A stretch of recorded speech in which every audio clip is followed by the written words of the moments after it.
Ici, à Valorizon, il existe un écoparc qui accueille des entreprises industrielles qui travaillent autour des déchets. On est donc dans le cadre de l'économie circulaire.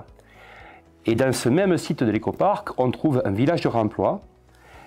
Et ce village de réemploi permet, lui aussi, à certains produits qui étaient versés en déchetterie, de retrouver une vie pour un autre public.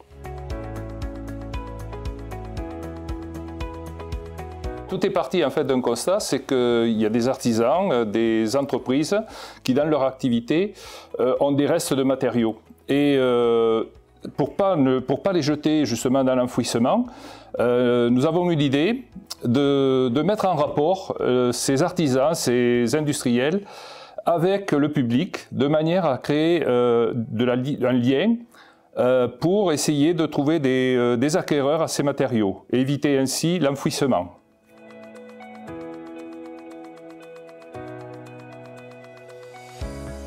Bonjour Véronique, merci tout d'abord de nous accueillir dans votre entreprise.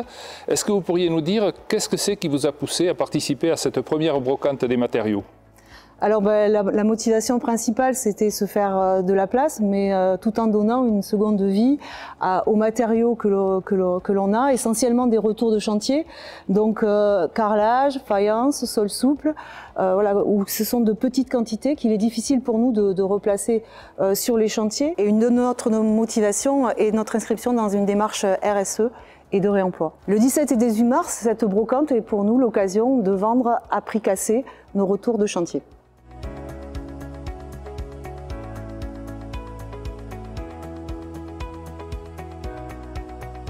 La réduction des déchets qui est nécessaire à plusieurs titres sur le plan environnemental, écologique, énergétique et autres, c'est l'affaire de tous.